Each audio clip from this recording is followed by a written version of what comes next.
제가 오늘은 고혈압에 대해서 조금 말씀을 드리려고 합니다.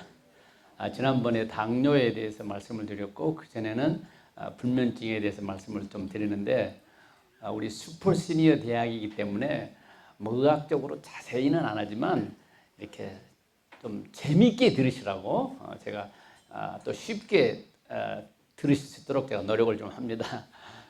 제가 이제 이 강의를 다른 데서 듣고 싶다고 해서 제가 유튜브 방송 채널에 제가 올렸어요. 그랬더니 지난번 당뇨는 650명 정도가 보셨더라고요. 그리고 그 전에 불면증에 대해서는 불면증은 좀 적은 것 같아요. 한 450명 정도 보셨고 전부 하면 1100명 정도가 시청을 하셨더라고요. 우리 여기서 한 100여 명 정도 우리 슈퍼 시니어 대학 학생들 말고도 우리 슈퍼 시니어 대학 학생들 덕분에 또 다른 많은 사람들이 덕을 보고 있습니다.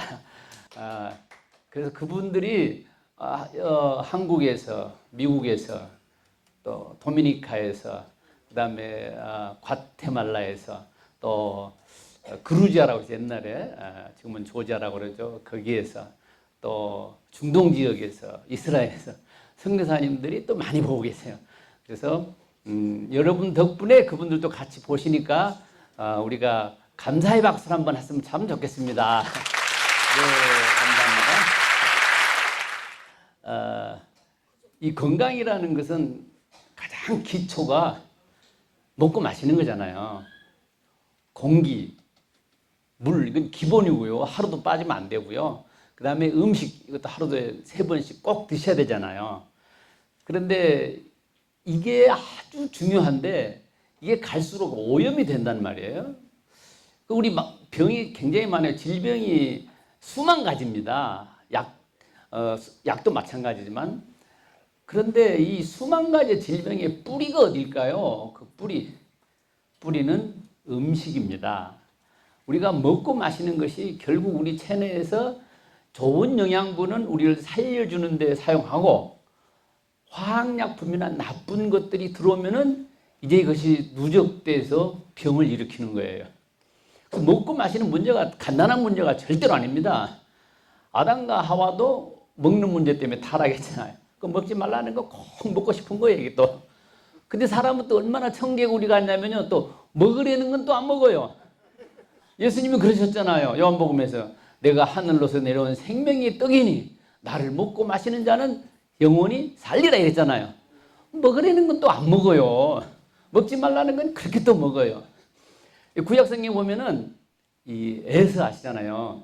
에서와 야곱 있는데 배가 너무너무 고픈데 동생이 주간 그릇 가지고 그 장자권을 팔아라 이거예요. 그러니까 다시 말하면 내가 형님 할게, 당신이 동생 하시오, 그 말이에요. 주간 그릇 가지고. 그러니까 얼마나 배가 고팠던지 그 주간 그릇을 먹는 거예요. 그리고 그래 그럼 네가 오늘부터 형 해라 이렇게 된 거예요. 이 잘못 먹으면은 형 동생 서열이 바뀌는 거예요. 형 동생 서열이라는 건 무슨 뜻이냐면요, 그때는 장자권이라는 거는 이 장자권을 우리 옛날에도 한국에서도요, 그래서 큰아들이 중요했잖아요. 우리 형님도 큰형님한테 그냥 돈 다 쏟아붓고 아버지가 다 해주고 동생들한테 별로 해준 것도 없어요. 이렇게 된 장자권 아버지를 이어받기 때문에 굉장히 중요해요. 근데 그 중요한 것을 팥죽 한 그릇에 팔아버려요. 참 바보 같죠? 근데 오늘날 우리도 많은 경우에 그래요. 그냥 먹는 것 한 가지 하고 건강하고 바꿔버리는 거예요. 에서는 장자권하고 팥죽하고 바꾸니까 우리가 볼 때 바보 같은 짓 한 것 같은데, 또 다른 사람들이 후대가 우리를 본다면 아니 먹는 게 뭘 그리 중요하다고 먹는 거하고 건강을 바꿔? 또 이렇게 말할 수 있잖아요. 그러니까 우리가 잘 먹고 잘 소화하고 잘 주무시고 이렇게 하면 건강하잖아요. 그 먹는 게 아주 중요합니다. 우리는요 지금 21세기에는 화학약품을 피할 수가 없어요. 여러분 설탕이 달아서 안 좋다고 그래서 사카린을 만들었어요. 사카린은 설탕보다 500배가 답니다. 그래서 또 이 사카린을 화학약품으로 만들었어요. 이 설탕은 사실 사탕수수에서 나오는 겁니다. 그런데 이거 비싸요. 사람들이 노동을 해서 만들어야 되기 때문에. 그래서 사카린을 만들었는데 이제 사카린이 너무너무 달아서 좋았는데 이게 이제 몸에 나쁘다, 암을 걸릴 수도 있다 이러고 안 팔렸어요. 그러다가 또 한참 후에 괜찮다. 막 헷갈리는 거예요. 그럼 그 전에 먹은 사람 어쩌라고요? 또 안 먹은 사람 어쩌라고? 그래서 이걸 만든 사람 책임지지 않습니다. 또 아스파탐이라고 하는 게 있는데요. 이거는 1965년에 발견됐는데요. 200배가 달아요. 200배가 달다는 얘기는 뭐예요? 조금 넣어도 된다는 얘기잖아요. 설탕을 내려면 돈이 많이 들어요. 비싸니까. 근데 이거는 몇백 배가 다니까 조금만 넣어도 경제성이 좋다 이거예요. 또 하나는 스크랄로스라고 하는 게 있는데요. 1998년에 발견됐어요. 설탕보다 무려 300배에서 1000배가 달아요. 이제 이게 또 지금은 우리 암이 생긴다 안 생긴다 이런 거 다 말 아직 다 못해요. 근데 한 50년 후에 이거 암 생기니까 먹지 마. 그러면 그동안 먹은 사람들 뭐예요? 얼마나 그러니까 이런 거는 안 드시는 게 좋습니다. 어떤 분이 저한테 사탕을 하나 주시면서 그래요. 이거는 설탕이 들어간 게 아니고 다른 게 들어갔으니까 괜찮대요. 안 괜찮습니다. 설탕보다 더 나쁜 게 들어갔어요. 차라리 설탕은 괜찮아요. 오히려. 왜냐면 이 당도가 그렇게 낮지 않고 화학약품을 만든 게 아니니까 다른 것보다는 설탕이 낫다 그거지 설탕이 좋다는 뜻은 아닙니다. 무슨 설탕도 많이 드시면 안 돼요. 그래서 우리가 피할 수가 없어요.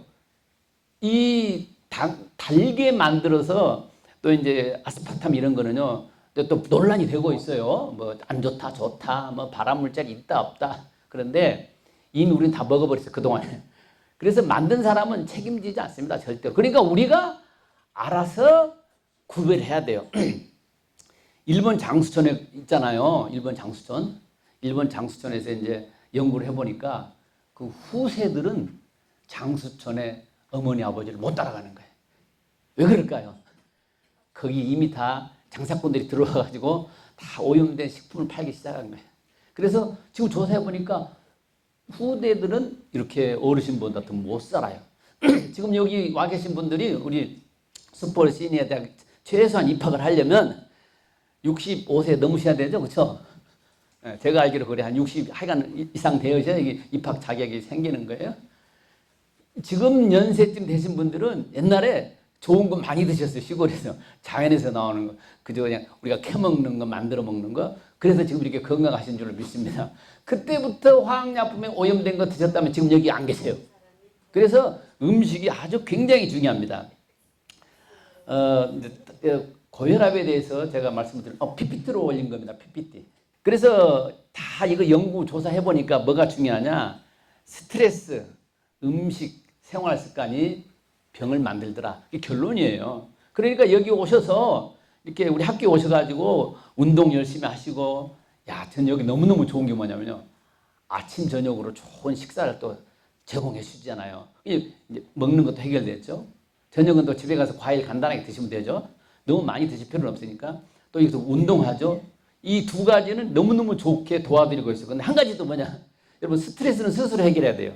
스트레스는 아주 만병의 근원이잖아요. 아까 오늘도 우리 성경 구절을 외웠는데요. 범사에 감사하라. 믿음으로 스트레스는 저는 해결하셨다고 믿습니다. 안 믿는 사람은 길 가다가 돌부리에 넘어지면은요, 누가 돌멩이 갖다 놔와서 신경질내고 짜증내고 그러면 더 손해가 나요. 근데 우리 믿음 있는 사람들은 아이고 주여 팔이 안 부러져서 감사합니다. 그러잖아요. 또 팔이 딱 부러졌어요. 그러면 아이고 손은 안 부러져서 감사합니다. 또 그래요. 그럼 손하고 발하고 부러졌어요. 그러면 아이고 목이 안 부러져서 감사합니다. 그래요. 그럼 목이 부러져서 죽었어요. 그러면 천당 가서 감사합니다. 그러잖아요. 그래야 이 감사하면은 스트레스를 아주 많이 줄일 수가 있습니다. 자, 다음 장면 한번 보겠습니다. 그래서 고혈압을 알려면 첫째 뭘 알아야 되냐면요. 심장을 알아야 돼요. 심장. 그래서 오늘 제가 심장에 대해서 좀 말씀을 드릴게요. 자, 우리가 고혈압 하면 지금 수치가 나오는데요. 140부터 90까지를 높지만 정상으로 봅니다. 그 다음에 130부터 85, 이건 정상 혈압이고요. 120부터 80, 아주 그것은 이상적인 혈압입니다. 제가 어떤 환자들 되게 보면은요, 혈압이 얼마냐고 하면요, 이 수축기 혈압만 말해요. 높은 혈압. 140이에요. 그 다음에, 그러면 잘 모르세요. 혈압은 반드시 수축기와 이완기 혈압을 다 알으셔야 돼요. 그러니까 수축기라고 하면은요, 심장에서 피를 뿜어내는 압력이고요. 이완기는 피가 들어오는 압력. 이렇게 이해하시면 쉬워요. 이게 피가 나갔으니까 또 들어와야 되잖아요. 나간 압력, 그 다음에 들어오는 압력. 그런데 나간 압력이 140이면은 들어오는 압력이 90이란 말이에요. 그럼 그 사이가 얼마가 나오죠? 50. 이거를 메갑이라고 합니다. 그래서 숫자도 중요하지만 높은 숫자와 낮은 숫자 사이에 벌어지는 간격도 굉장히 중요합니다. 이 간격도 50을 넘어가면 안 좋습니다. 자, 이렇게 해서 혈압을 이렇게 재는데, 그러면 자, 142 되면 안 되나요? 142는 안 될까요? 그러니까 숫자 1, 2에 너무 민감하게 신경을 쓰실 필요가 없지요. 이렇게 혈압이라는 건 또 화났을 때 재면 혈압이 어떻게 되죠? 올라갑니다. 어떤 사람들은 화이트 가운 신드롬이라 그래가지고 의사가 하얀 가운 입고 있는 것만 봐도 혈압이 올라간 사람이 있어요. 진짜 그래요. 그래가지고 그걸 화이트 가운 신드롬이라고 그래요.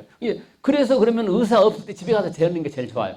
혈압을 고혈압으로 진단하기 위해서는 한두 번 재갖고 진단하는 게 아니고 여러 번 잽니다. 더 정확하게 재는 것은 24시간 몸에 달고 다니는 게 있어요. 그래서 그걸로 혈압을 쭉 잘 때, 일어날 때, 화장실 갈 때 다 재서 혈압을 진단을 합니다. 그래서 고혈압입니다라고 진단이 되면 약을 먹기 시작하죠. 그런데 그런 과정도 없이 그냥 오늘 한번 가서 쭉 혈압 쟀는데 어메 내가 혈압이 140이야 큰일 났네. 그러면서 약을 드시기 시작하면 안 된다 그거예요. 내가 어떤 때 혈압이 올라가는지, 아침에 올라가는지 저녁에 하는, 화나면 다 혈압 올라가요. 화나면 자식들이 말 안 듣는 다 혈압 올라가요. 그리고 한 바퀴 뛰면 혈압 다 올라가게 돼 있어요. 그러면 뛰어가지고 한 바퀴 혈압 재고 나 고혈압 약 먹어? 그러면 안 되죠. 자, 다음 그림을 한번 보겠습니다. 그러면 혈압은 어디서 만들어내느냐? 이 심장에서 만들어내는데, 심장이 이렇게 생겼어요. 하루에 10만 번을 뜁니다. 약 900리터라는 혈압을 우리 몸에 전신에 돌려주고 있어요. 알든지 모르든지 혈관은 뛰고 있어요. 우리가 엄마 뱃속에서부터 있을 뛰는 게 뭐예요? 심장이에요. 죽을 때까지 뛰는 거예요. 한 번도 안 쉬어요. 쉬면 끝나는 거예요. 근데 우리 장기들은요, 밥 안 먹으면 위는 쉬잖아요. 숨 안 쉬면 폐는 잠깐 쉴 수 있어요. 물론 많이는 안 되지만 다 잠깐 쉴 수 있고, 근데 잠깐도 안 쉬는 게 우리 심장이에요. 근데 심장은 참 신기하죠. 저렇게 튼튼하게 하루 종일 뛰는 게 아니고 태어나면서부터 죽을 때까지 뛰는 거예요. 심장은 안 쉬고 쉬면 큰일 나죠. 그런데 심장은 암이 없대잖아요. 암. 심장암이라는 암은 없어요. 왜 그런가 했더니 심장에는 맑은 피만 오잖아요. 맑은 피. 간에서 이미 다 해독시켜가지고 맑은 피만 와요. 그리고 심장은 쉼 없이 운동하잖아요. 그래서 우리가 맑은 거 먹고 건강한 거 먹고 오염되지 않는 거 먹고 운동하면은 심장처럼 암 없이 건강하게 살 수 있다는 게 현대의학이 밝히는 겁니다. 다음 그림 볼까요? 자, 이거 여러분 관상동맥이라고 들어보셨죠? 어때 저 심장을 제가 뒤집어 놓은 거예요. 저 심장, 아까 그 심장을. 어때 저 혈관이 빨간 혈관이 동맥인데 어때 그 임금님 관에 있는 관 같지 않습니까? 관. 그래서 이 머리에 쓰는 관 같다 그래서 관상동맥이라고 이름을 붙였습니다. 그래서 제가 옆에 그 왕관 하나 갖다 왔는데요. 관하고 좀 비슷한 것 같아요. 자, 그래서 그 관상동맥이 막히면 심장이 멈춰서 우리는 생명이 멈추게 됩니다. 다음 한번 보겠습니다. 자, 이게 심장의 구조를 어떻게 좀 이해하기 쉽도록 제가 그려놔봤어요. 그래서 우심방, 우심질, 좌심방, 좌심실이라고 했어요. 그래서 방실이 두 개씩 있잖아요. 파란 것은 정맥이고 빨간 것은 동맥입니다. 저 방실. 그 뭐냐? 사람이 방실 웃어야 돼요. 그러면은 건강하게 지낼 수 있어요. 그래서 방실 하잖아요, 이렇게. 자, 다음 그림 한번 또 보겠습니다. 여기 보면 자, 저 가운데 노란색이 있죠? 저걸 동방결절, 방심결절이라고 하는데, 저기가 자동차 엔진에 있는 플러그 같은 플러그. 저기서 전기를 탁 튀겨줘야 심장이 뛰는 거예요. 계속해서 쉬지 않고 전기를 튀겨줍니다. 그래서 저기에서 전기를 튀겨주는 게 잘못되면은 우리 심장에다가 뭘 심어요? 페이스메이커라는 걸 심어요. 우리말로 하면 그냥 배터리를 안에다 심어 놓는 거예요. 그 배터리가 전기를 일으켜주도록. 그러면 저기 동방결절에서 튀는 게 일정하게 탁 하고 전기를 줘야 되는데 그게 잘못되면은 부정맥이 생기는 거예요. 그래서 뛰다가 쿵 이런 식으로 뛰는 거예요. 일정하게 뛰지 않고 잘못 뛰는 거는 저기서부터 문제가 돼요. 그래서 저기에 전기가 발생하지 않으면 페이스메이커를 심기 때문에 저기서 전기가 잘 만들어져야 돼요. 그 전기는 어떻게 만들어지냐? 전해질이라고 하는 영양분이 있어요. 전해질. 전기를 전해준다 그 뜻이에요. 전해질. 전기를 전해주는 물질들이 왜 미네랄이에요. 뭐 칼슘, 뭐 캘륨 이렇게 종합적으로 우리가 이제 영양분도 드시고 그러시는데 거기 전해질 미네랄을 드시지 않으면 전기가 안 생겨요. 전기는 이제 저 몸에서 일어나는 전기를 생체 전기라고 그래요. 지금 여기 들어오는 전기하고도 같은 원리로 만들어집니다. 여기 들어오는 전기는요, N극 S극 있잖아요. 그래서 이제 발전소에서 그 자석을 돌려서 이제 이렇게 전기를 만드는데요. 우리 몸의 생체 전기는요, 나트륨, 산소, 칼륨, 칼슘이 세포 속을 들어갔다 나갔다 할 때 전기가 만들어져요. 그래서 우리가 음식을 잘 드셔야 되고 오염되지 않는 음식을 잘 드셔야 되는 게 뭐냐? 오염되는 음식을 드시고 화학약품을 나도 모르는 사이에 많이 드시게 되면 방해를 일으켜요. 우리 몸이 활성화되고 세포가 운동하는데 방해를 일으키기 때문에 우리 몸에 나중에 이제 문제가 생기는 거예요. 다음 그림 한 번 더 보겠습니다. 예, 혈관이 막혔잖아요. 혈관이. 저게 이제 여러분 잘 아시잖아요. 뭐 LDL, HDL 예, 그런 거 있는데 이제 뭐 좋은 콜레스테롤, 나쁜 콜레스테롤 이렇게 이제 말을 하지만 HDL은 하이 디스텐시 리포프로틴. 그래서 분자 구조가 짧게 돼 있는 게 로우 LDL 높다 그러면 하이 그 말이에요. 하이와 로우를 약자를 써서 그렇게 LDL, HDL 만드는 건데요. 저기에 끼는 거예요. 혈관 벽에 저게 LDL이 저렇게 끼어요. 그러면은 혈관이 좁아지잖아요. 피는 가야 되겠는데 길이 좁으니까 정체가 되잖아요. 피가 정체. 그럼 혈압이 올라가는 거예요. 저건 이제 관상동맥을 저렇게 표현해 놓은 건데요. 그러면 저렇게 되면 어떻게 되죠? 혈압이 올라가요. 나중에 더 심하면은 꽉 막히면은 이제 생명이 끝나는 거죠. 꽉 막히면. 그래서 혈압이 대단히 중요합니다. 혈관이. 자, 그러면 고혈압이라고 할 때 우리가 약을 이제 주잖아요. 병원에 가면 고혈압 약의 원리는 딱 두 가지입니다. 첫째로 이뇨작용. 우리 몸속에 수분이 많으니까 그 수분을 빼서 피에 있는 수분을 빼고 몸에 수분을 빼면은 양이 적어지니까 혈압을 낮추는 거예요. 그 다음에 여기는 혈관을 확장시키는 거예요. 그거 외에는 기능이 없습니다. 이뇨를 하든지 혈관을 확장시키든지 여러 가지 약 종류는 많아도 결국 하는 일은 저 두 가지. 혈관이 좁으면은 압력이 높아지니까 혈관을 좀 벌려놓는 거예요. 그런데 약으로 수치만 조절하면은 끝날까요? 과연 그럴까요? 약은 치료할까요? 치료 못합니다. 저거는 계속해서 드셔야 됩니다. 근데 치료하는 얘기 아니에요. 치료는 뭐가 해요? 예, 음식으로 잘 바꿔가면서 또 혈압약을 갑자기 끊으시면 안 돼요. 드시는 분들. 당뇨약도 드시는 분들은요, 아니, 나 이제 운동했으니까, 오늘부터 음식 잘 골라 먹을 테니까 하고 끊으시면 절대로 안 돼요. 드시되 음식을 잘 가려서 드시고 운동하시면서 잘 체크하는 거예요. 내가 몸이 좋아지면 이제 그 의사하고 상담해서 약의 양을 줄일 수 있어요. 그래서 몸이 점점점 회복되면은 더 조금 드실 수 있잖아요. 그래서 근데 우리도 모르는 사이에 얼마나 많은 이 화학약품을 드시는지는 제가 다음 시간에 한번 말씀을 드리겠는데요. 하루에도 수십 가지 먹게 돼 있어요. 안 먹을 수가 없어요. 여러분 만약에 라면을 드시고 김밥을 드시고 소세지를 드셨다? 엄청난 약품을 드시는 거예요. 소세지 너무너무 안 좋은 건데 그때 불에다 구웠다? 그럼 더 이상 말할 필요가 없어요. 여러분 음식을 태워서 드시는 건 제발 하시면 안 돼요. 어떤 분은 우리 항상 부침개 좋아하잖아요. 부침개 하면 기름 넣고 타야 돼요. 안 탈 수가 없어요. 그게 숯이 나와요. 타면 숯이 되니까. 또 그걸 맛있다고 드세요. 여러분 그거 안 드셔도요. 사는데 전혀 지장 없거든요. 가능하시면 기름에 튀기는 건 절대 드지 마세요. 몸에 정말 안 좋은 거예요. 기름에 튀기. 저기다 막히는 역할을 누가 하느냐? 기름이에요. 고지혈증이라고 들어보셨죠? 피가 기름기가 많으면 그게 고지혈증. 이게 또 고지혈 약을 드세요. 그러면 튀긴 거 먹고 기름 먹고 고지혈증 먹고 또 그렇게 하면 되겠어요? 안 되죠. 두 가지 중에 한 가지 저는 하지 말라 그래요. 그런데 고지혈증을 먹지 말든지 기름기를 드시지 말든지. 근데 물론 기름이 다 나쁜 건 아니에요. 드셔야 되지만 일반적으로 우리가 싸게 먹는 건 다 나빠요. 사실은. 그래서 우리가 건강을 관리하기 위해서는 음식을 첫째로 주의해야 돼요. 그래서 정말 훌륭하신 의사 선생님들은 다 얘기했잖아요. 히포크라테스도 말했어요. 음식으로 못 고치는 병은 약으로도 못 고친다. 동양에서 유명한 우리 허준 선생님도 섭생을 잘해야 된다. 이게 먹는 게 중요하다는 거죠. 왜냐하면 먹는 게 내가 되잖아요. 나가 먹는 결과가 이렇게 육체는 먹는 결과입니다. 근데 영어로도 미국 사람도 그런 말이에요. What you eat is what you are. 당신이 먹는 것이 바로 당신이다. 애들은요, 갓난아이는 엄마 젖만 먹고도 크잖아요. 물만 먹어도, 우유만 먹어도 크잖아요. 이게 먹는 것이 크게 만들어주는 거예요. 지금도 마찬가지예요. 우리 먹는 것이 오늘 나에게 에너지를 만들어주거든요. 오늘 아침 드셨잖아요. 근데 점심 때쯤 되면 힘이 빠져요. 그럼 점심을 드셔야 또 에너지가 나오는 거예요. 뭐가 에너지를 만들어요? 음식. 그 에너지를 만드는 음식을 잘 가려서 드셔야 건강하게 오래오래 사시면서 성경들도 많이 외우시고 찬송도 하시고 하나님의 영광을 위해 살게 되실 줄로 믿습니다. 그래서 오늘 또 건강하게 지내시기를 바랍니다. 감사합니다.